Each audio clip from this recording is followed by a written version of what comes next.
So welcome to the 5 key skills to communicate effectively as a woman webinar, and it's really great to have you. I thought what I would do is I would have just a very, very brief introduction to me and what I do. There's quite a few of you on the line at the moment, so I thought what I'd do is a very brief introduction, and then we'll get into some of the topics around this evening. So I could just explain a little bit about what I do. I do apologize. I actually have bronchitis today. So I've had it for the last few days. So if I sound a little bit nasally, forgive me. But as they say, show business must go on, and I don't stop. So I'm keeping on going. So who am I? A little bit about me. My name is Karen Walsh, obviously. I'm a business owner. I do a lot of international leadership development. So I work in Australia, largely in the community and government sector. I also work in Fiji.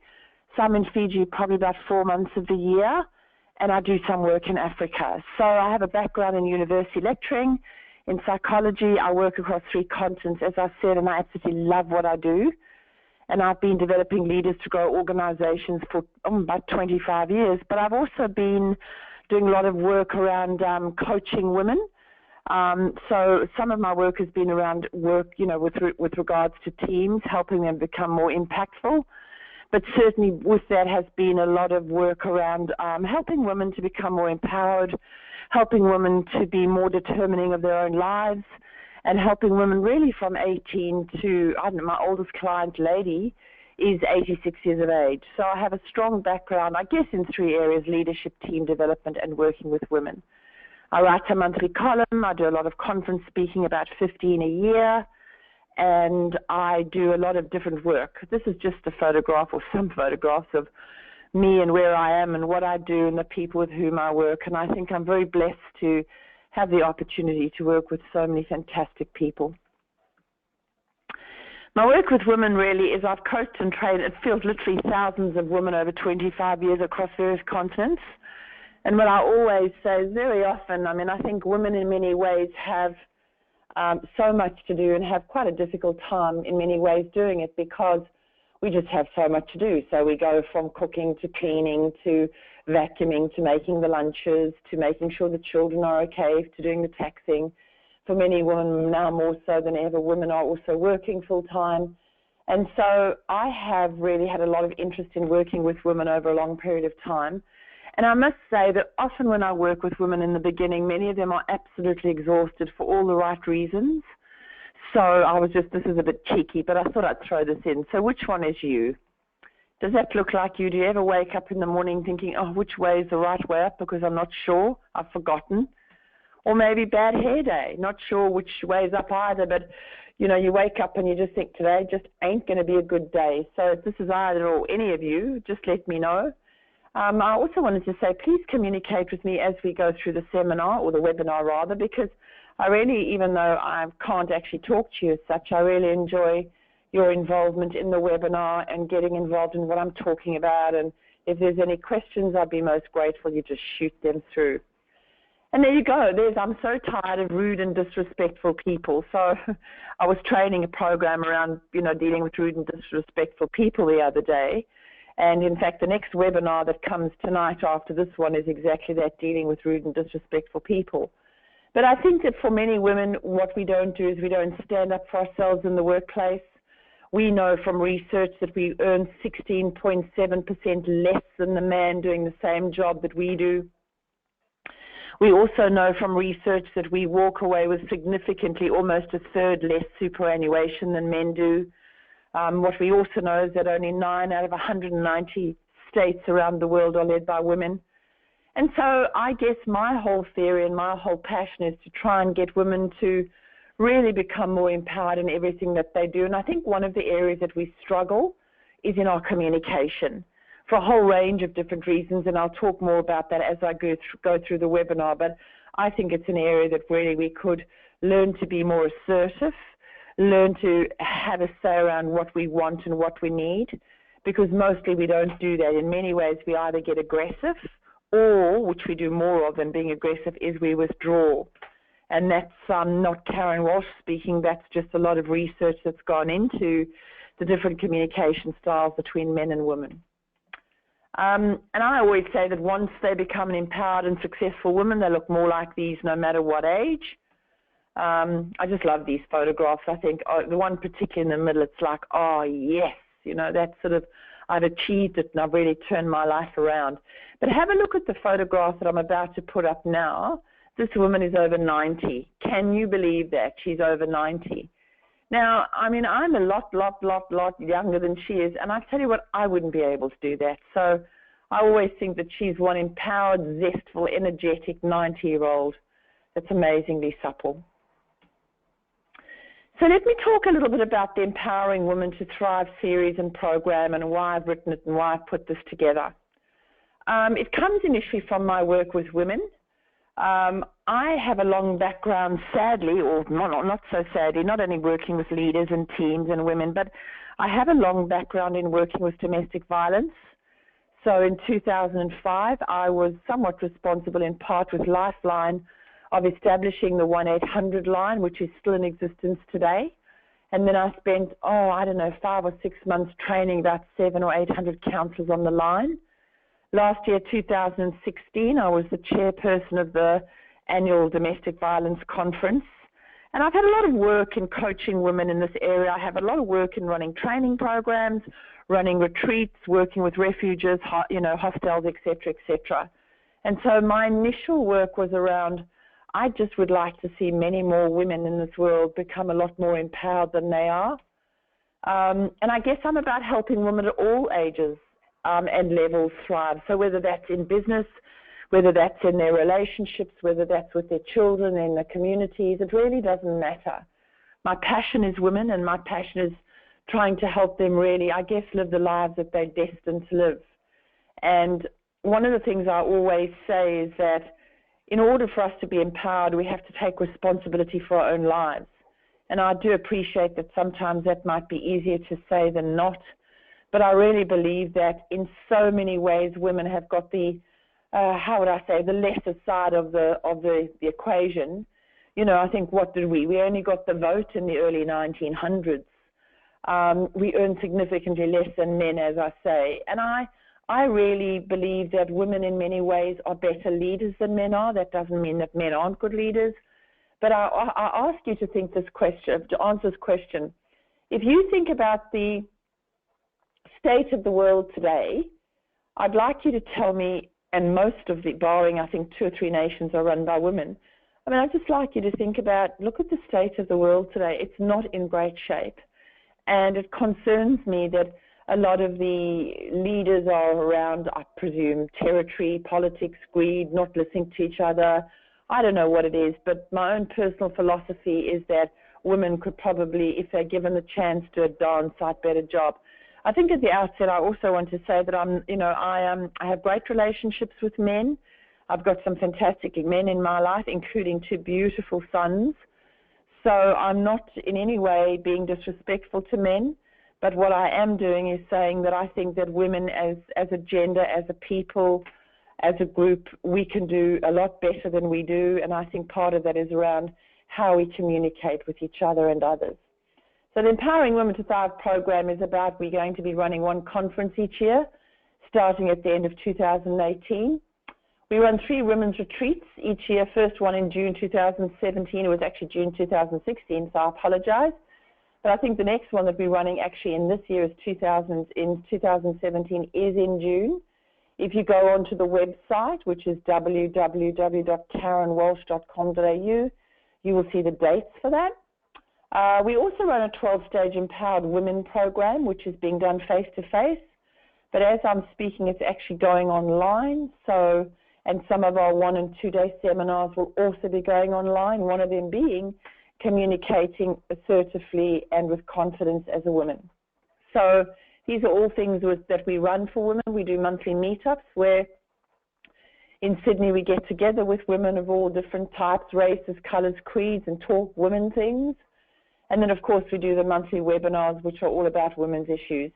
And so get involved. I wrote this program, as I said just now, for women. because of women, I think we've got so much more that we couldn't do. And because of the background that I have and my passionate belief around growing women and the world and where I think we need to be in the future, this is why I'm actually so passionate about the Empowering Women to Thrive program that I've put together over a long period of time. All of us want to be happy. We want to live contented and fruitful lives. We want to have great relationships around us. We really do. I've never met anybody who says no, they don't. We want to enjoy special moments and share them with others. We want to feel connected meaningfully with others. And we want to feel good about ourselves and, to walk forward with hope and confidence. And I guess the reason why I'm saying that is because not only do we want good relationships around us, but I firmly believe that the key link that women need to have in everything that they do is the ability to communicate powerfully and assertively. And the research shows that we don't do it that well, which I think is a cause for concern, but probably why I'm trying to do the things I'm trying to achieve. We all want to communicate well and have great relationships around us.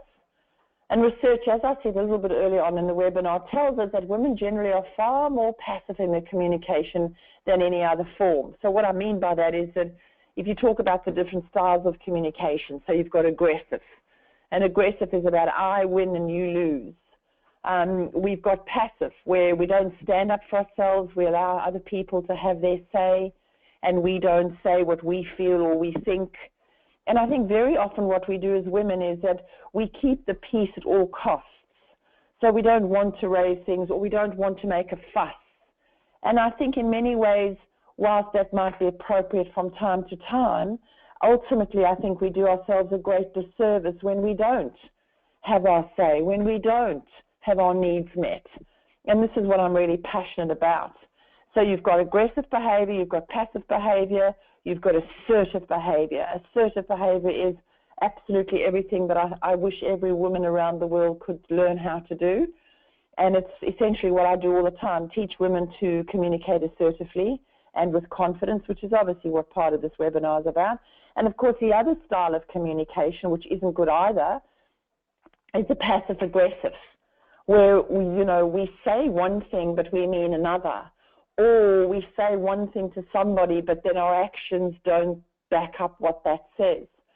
What's an example of passive-aggressive behavior? I'll tell you. I used to work for a man who, I think he was quite a gifted man. He knew his stuff. He was technically very sound and very competent. But I must tell you, ladies, and there's a lot of you on the line, in relationships, he was horrible. He was horrible in that he was passive-aggressive. And what I mean by that is that he would say something to me to my face, like he would say, "Oh, Karen, I'm really, really grateful for, what you did today. You do a fantastic job. You're a fantastic manager. We're so great. We're so lucky to have you." So that's what he'd say to my face. And then behind my back, he would say that I was, no good and that I wasn't competent and that, he doesn't know why I'm employed by the company.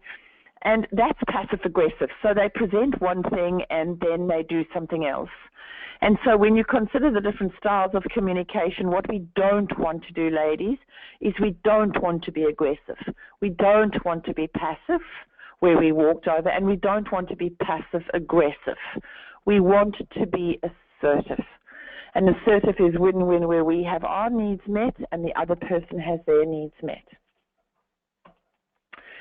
We generally people-please, actually, says the research. So by people-pleasing, we want to make everybody happy and we want to make, everything harmonious. And I think the problem with that is that often we do that at our own expense.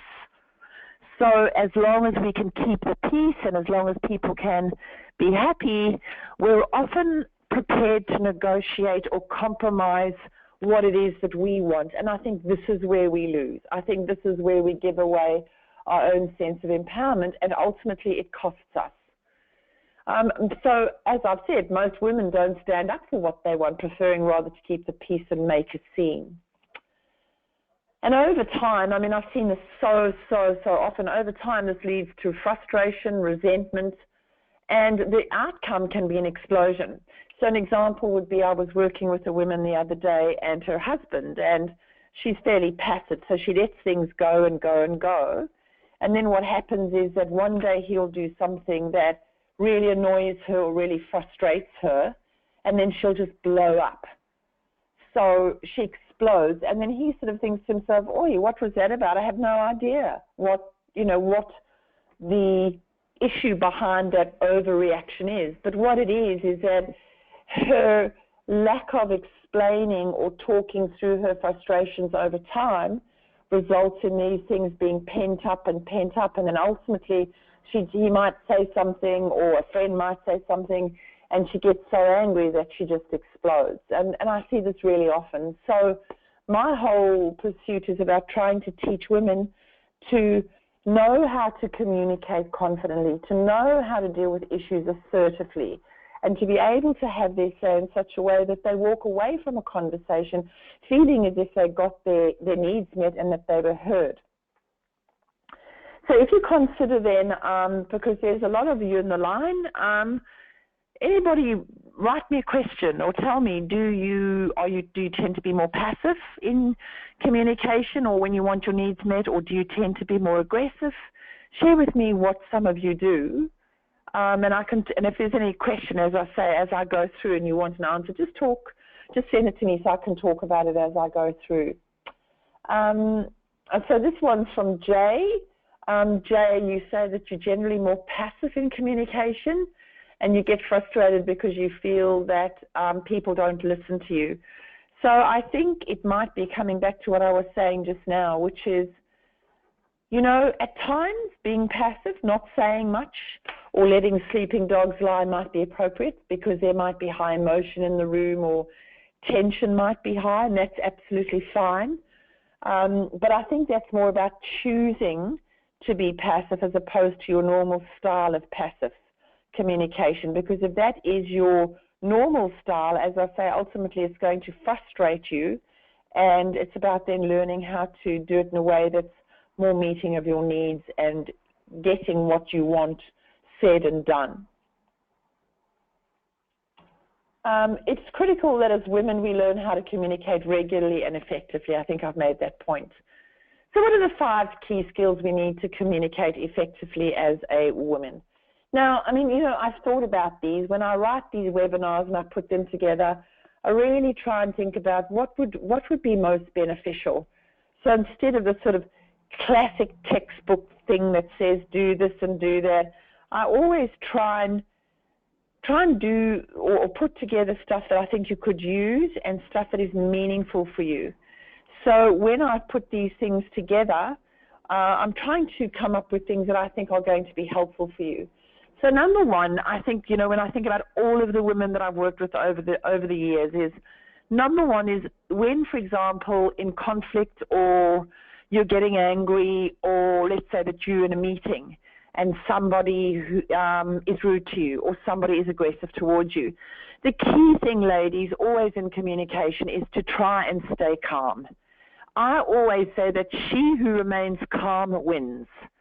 When you get angry or aggressive or angry and sulk or get silent, I think that's often when we actually lose ground. So number one is stay calm, manage your emotions, and as long as you can do that, you retain power or you become empowered in a conversation. I think the second one sort of relates to the first, but that's always control your emotions and stay composed whilst under pressure, which we call emotional intelligence. So what's an example that somebody did not do this well? I was in a team meeting the other day, and it was really interesting because there were about 15 to 20 people in the meeting, all women. So there was not one man, and I was talking to them I was trying to get an understanding of some of the frustrations that they have in their work and, things that become difficult for them with their manager and so forth and so forth. And I asked each of them, so what do you think and what are your thoughts? So I was being polite and I was just trying to get an understanding of what their thoughts were. And there was one female sitting literally across the way from me, and her body language said it all. So the research says that body language is 75% of our communication, whilst the spoken word and the written word is only 25%. And I think that says a lot, because often what people say is different to their body language, and I always say follow the body language to get the real meaning of what's being communicated to you. Anyway, this young lady was sitting across the way from me, and she had her arms folded, and she had her legs crossed, and she had this look on her face that was really, really angry. So the meeting probably went for about 20 minutes, and I thought, well, I asked everybody for their opinion. And just before I wrapped up the meeting, I said, so are there any last questions or comments? And then this young woman just screamed and said, I hate this bloody place, and I'm so frustrated with my manager, and I hate working here. And she literally went on probably for about 3 minutes. And I then said to her, stop, no more, stop. And what was interesting about this is that she's obviously frustrated. So we would call that no emotional intelligence. So things have obviously built up for her. People know her as hot-tempered, hot-wired. And I said to her, I can appreciate that you're frustrated, but when you scream at people like that, it's just inappropriate, and I feel really uncomfortable. So I'm asking you not to do that right now. So she remained silent after that. But what was interesting is that because of the way that she behaved, she actually lost a lot of power in that meeting.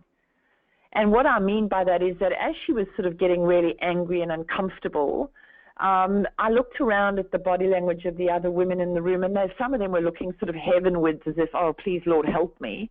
Others were kind of just saying, oh, here we go again, with their eyes. And so the point I make is that one of the key things as women is that we need to manage our emotions, keep them under control. I'm not suggesting that we don't feel them, because we can't control how we feel. And emotion is an emotion. It has no logic. But I honestly believe that, again, she who remains calm wins. If you are, for example, in a discussion with somebody and you're getting angry, or if you're in a team meeting and you're getting frustrated, rather go for a walk, take a 5 or 10 minutes break and say, look, right now I'm feeling frustrated, so I'm going to take a break and we'll come back later on and try again. So keep your emotions under control. Listen before you talk. So I think this is an important point, and I really like this point, because what I find more so with extroverts naturally than introverts is that extroverts tend to talk and then think. And I can be cheeky enough to say that because I'm a very high extrovert. So when I think about myself as a younger woman, I used to say things when I was really upset. I would say what I felt, or when I was angry, I would just put it out there. And I think, you know, what I try and do is I try and get the other person's opinion first. So I might say, so tell me why you think that, and explain to me why you're angry. So I try and seek first to understand before I seek to be understood. That's habit number 5, by the way, of a book called The 7 Habits of Highly Effective People by Stephen Covey. And ladies, seriously, if you do not know this book, can I ask you to get it and read it? The 7 Habits of Highly Effective People by Stephen Covey, C-O-V-E-Y. So before you get angry and before you talk, try and get an understanding of where the other person is coming from. And then, and I think this is where it becomes so powerful, only then do you consider what you say before you speak.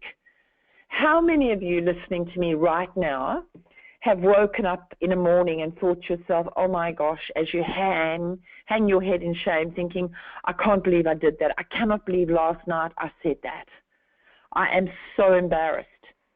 So write to me. Ladies, tell me, there's a lot of you on the line. Tell me if any of you have had that experience before, where you wake up regretful, having said or done something the night before, and are remorseful. Okay, so here I've got Sam. Sam says to me, Karen, there's been times in my life where I get angry quite quickly, and so I might say something because I'm just angry, and I don't seem to have a filter. So because I don't have a filter, I just say what I'm thinking at that moment, and it gets me in trouble. Well, Sam, it will get you in trouble, and it will continue to get you in trouble, because it's about having that emotional intelligence filter to have that moment between your anger arising and saying something. And I always say, if you can hold on to 10, 15, 20 seconds before you say something, you generally would be more, it would be more appropriate and more effective, because you would have hung on to that frustration as opposed to just blurting it out. And I think when I see women just blurting things out and getting angry and saying things that often they regret, I think that that's where a lot of the women over the years with whom I've worked and whom I've coached have lost some really, really important ground. Choose your timing, ladies. Think about when it's good to speak out and when to hold back temporarily. Again, I think it comes back to the emotional intelligence, and it comes back to the filter. Because you're upset, it doesn't mean right there and then it's the time to talk about it or it's the time to do something about it. Very often it's the time to just back off a little bit, settle down, and then come back and try again. So I'll give you an example of what I'm talking about. My sister, whom I love dearly, she's certainly one of the closest people in my life, had done something or said something I thought was really quite hurtful. And as a younger woman, I would have just got on that phone and just given it to her, what for all. And, you know, she would have then got upset. I would have then got more attacking. She would have got defensive. And we would have got into the cycle of relating that was neither productive nor helpful. So obviously, having the skills I now have and having taught this for many years, I know that it's a better way to do things. So when she did what she did, and I don't think she meant it, I was really upset, and I decided not to do anything for 24 hours. So for 24 hours, I sat on it. I was upset, yes. You don't deny your emotions, because your emotions are your emotions. You can't hide them, and neither should you, because they're important to you, and they need to be part of who you are. But I left it for 24 hours, and then I rang her, and I said to the next day, I just want to have a chat to you about this instance.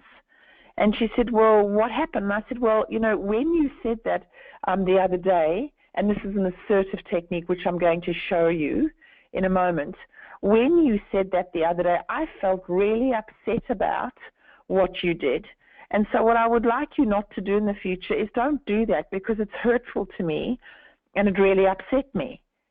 And she said, well, what was it exactly that I did? And I said, well, it was the way that you said something to me that really, really upset me. So moving forward, I just need you to, you know, just to be more calm with me and to talk things through with me.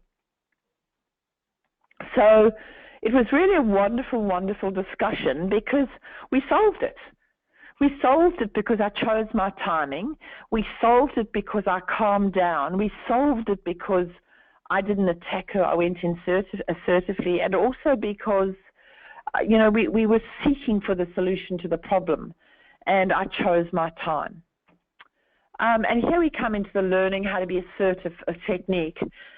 So this particular assertive technique is what I used to teach at university, and they teach it at colleges around the world. So it's the event. So, for example, in what I was saying to my sister, when you speak to me like that, the response is, I feel, I think. And the desired response or outcome would be, so please can you, or we, so please can you not speak to me like that, because it's really upsetting. And in the future, what I would like is that you don't do that anymore. And if you can write down those 4 things to do, you won't believe how different your relationships will be. And if you practice and practice and practice this, you will become so skillful at communicating with people, and you will get all of your needs met. So let me give you another example. So my daughter, who I love and adore, my 26-year-old daughter, Ashley. So I might say to her, she would borrow my car. I might say to her, so she returns the car empty, so no petrol, and I get really upset about that. So I say to her, instead of saying to her, oh, why didn't you, yarra, yarra, you know, I lend you my car and you return it empty, yarra, yarra, then we're just getting angry. Then she would get, well, you know, I didn't mean to, and I'm sorry, but you don't have to be so aggressive. And then I would say, yeah, but you're inconsiderate, so you've got anger on anger on anger, we're going nowhere. A passive would not say anything, but then get frustrated and think to themselves, well, I'm not going to lend you my car next time because you're unreliable and I can't trust that you will return it full. But to be assertive, I say to Ashley, when you take my car and return it empty, I feel really frustrated. So could you please not do that? And moving forward, what I would like is that you return my car with petrol. And so she gets that. She says, oh, okay, fine, no problem. Thanks, Mom. I didn't really realize that I had sent it, or given it back to you with no petrol, so I apologize. And ultimately what then happens is, that it's game over. There's no problem. It's not a problem. So another one might be, when you speak to me like that in front of the team, I feel really angry and upset. So can you please not do that moving forward? And if you are wanting to talk with me, that's fine, but could you please do it in the privacy of your office or mine? Now, what we talk about, ladies, here is that 3 strikes and they're out. So if you've done that 3 strikes and they're keeping on going, yes, but you haven't, or yes, but you have, that's when I say, look, we're getting nowhere at the minute. I'm going to take a time out, so should you.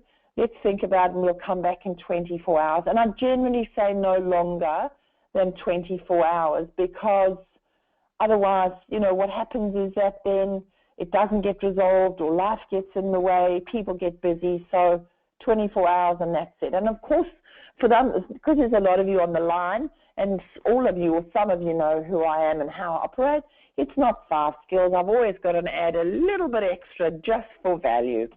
Number 6 then, because I can't help myself, number 6 is say positive things time and time again. A lot of the time when I'm working with women and teaching them to be communicative and to be assertive and to be people or the sort of person that other people want to be around, say positive things, about others. So communicate in a positive manner. Be upbeat. Be optimistic.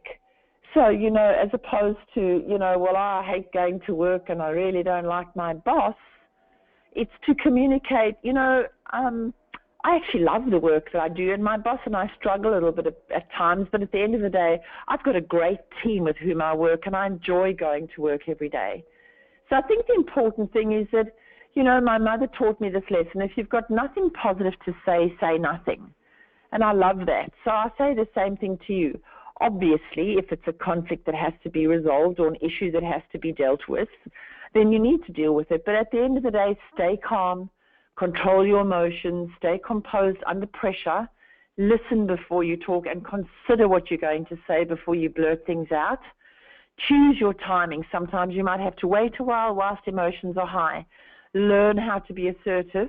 Probably out of everything I've taught you today, that technique of learning how to be assertive is the most important. So grab a pen, grab your computer, type it out to be assertive, the event, the response, the desired outcome, and in the future.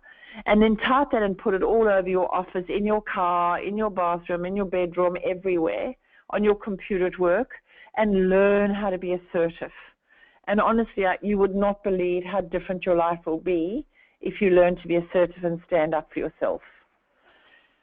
So overall, coming back to the Empowering Women to Thrive program, what I've found over the years is that this is what women often come to me. They're looking upset about their lives aren't working, they're not sure what to do. And I like to believe that the Empowering Women to Thrive program takes them from this to this. That sense of wonderment around life, that sense of engagement, that sense of enjoying relationships, enjoying what they do and enjoying, the relationships and their jobs and the people with whom they work and whom they live. So what do we offer moving forward, and what is my passion about? So as I said earlier, we offer a 12-stage Empowering Women, Empowering Lives program, and each stage looks at a different thing. So one's empowerment, one's managing stress, one's becoming personally empowered, one's about building resilience, one's about managing time, etc., etc. We run monthly webinars like these, so there's a lot of women actually who are coming on the line these days, anything between 30 and 70 women. Tonight we've got about 40 people on the line, which is a really, really good turnout. And interestingly enough, they're from all over the place, some from Sweden, some from the States, lots, of course, from Fiji, where my sisters are, and many from Australia. We do coaching, so we do one-on-one coaching for women or group coaching. We run a range of 1- and 2-day women's training programs. If you go onto the website, www.karenwalsh.com.au, you'll see what we do. But one that we're doing on the 1st of April is communicating assertively and with confidence as a woman. And it's very much more involved than what I've obviously done today. We will be running 2 more women's retreats this year, one in June, one in October. We're hoping or our plan is to run our first annual women's conference in 2018. And it's been a pleasure joining or talking with you this evening. What I wanted to just say to you was we will be running a 1-day seminar, which I should have put on this, and I don't know. Oh, there it is. Buy your ticket now. So it's to communicate assertively and confidently as a woman, say what you mean and mean what you say to be heard. On Saturday, the 1st of April, you can buy tickets from stickytickets.com.au. We would love to have you there. The price has been fairly significantly reduced, and it is because Master Builders Association has very kindly given us a venue. It is $285 for on-site parking, all the materials. Goes from 9 to 5, and that's morning tea, a really great lunch, afternoon tea. It includes GST, and you can get professional development points if you would like. So we would love to see you there, and we would love to be able to work more with you. Certainly, I touched somewhat on the stuff that I've been talking about tonight, but obviously in greater depth and in greater detail. So this particular program we run internationally, and we also run in Australia. So we would love to hear from you. And as I say, www.stickytickets.com.au. So are there any questions, ladies, that you would like me to answer, or any concerns that you have, or anything that you really feel that you would like to know more about? Now's the time. Okay, so this is from Jan. Well, thank you, Jan, and welcome to the seminar or the webinar. Jan's asking me about passive-aggressive behavior and what can you do about passive-aggressive behavior. Passive-aggressive behavior of all the types of behavior is the most difficult to deal with. And that, Jan, is because you don't really know what you're dealing with. And what I mean by that is that on the one hand, they're really nice to your face, as I've just, I gave you an example earlier on about the manager who I had, who used to tell me I was so great on the one hand and did, other things behind my back, really. And because you don't really know what you're dealing with, it's very difficult to deal with. But what I always say, and it doesn't really matter the types of behavior that you're dealing with, the one constant is always to be assertive. So you don't move from the when you, I feel, think, so please could you, and moving forward, I would like.